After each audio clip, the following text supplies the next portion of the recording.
pambata. Konting kabaitan. Kwentong isinulat ni Mens A. Castle. Nakaupo sa tabi ng bintana, tahimik na pinanood ni Mandy ang pagpatak ng ulan sa salamin. Ilang luha ang dumaloy sa kanyang pisngi. Naalala niya ang kanyang mga dating kaibigan at ang kanyang dating paaralan. Kailangan nating lumipat dahil sa bagong trabaho ng iyong ama, paliwanag ng kanyang ina. Kinabukasan, sumikat ang araw. Naglakad si Mandy papunta sa parke. Umupo siya sa isang bakanting duyan. Pinapanood ang ibang mga bata na tumatawa at naglalaro. Medyo nahihiya, lumakad siya patungo sa maliit na lawa at umupo sa damuhan. Tumingala siya at nakita ang isang batang babae na kasing edad niya na masayang naglalaro kasama ang isang mabilis at mabalahibong tuta. Lumipat si Mandy sa isang kalapit na bangko. Pinanood lang sila. Sana ay may kaibigan ako. Naisip niya, hindi ko na mararamdaman ang pag-iisa. Pinunasan niya ang kanyang mga mata at nagsimula ng umalis. Noon siya nakita ng batang babae. Kamusta? Tawag ng babae na may malaki at palakaibigang ngiti.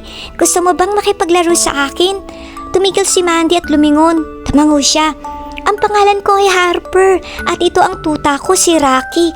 Sabi ni Harper habang binibigyan ng pagmamahal na haplos ang tuta. Ako si Mandy. Mahina niyang bulong. Bagong lipat lang kami dito. Lalong lumawak ang ngiti ni Harper. Nagagalak akong makilala ka, Mandy. Huwag kang mag-alala. Mula ngayon, ako na ang magiging kaibigan mo. Nakaramdam si Mandy ng biglaang init at kaligayahan. Hindi na siya nag-iisa. Mula sa maaraw na yun, sina Mandy at Harper ay naging matalik na magkaibigan. Katulad ni Harper, maaari ka ring maging kaibigan na kailangan ng isang tao.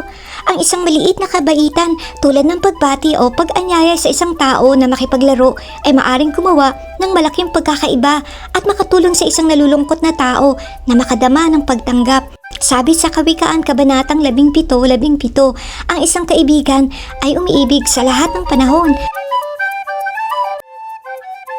At ang isang kapatid ay ipinanganak para sa panahon ng kagipitan. Maging mabait at maging matapang na bumati. Ang pagiging isang mabuting kaibigan ay nagsisimula sa isang simple at palakaibigang kilos. The end.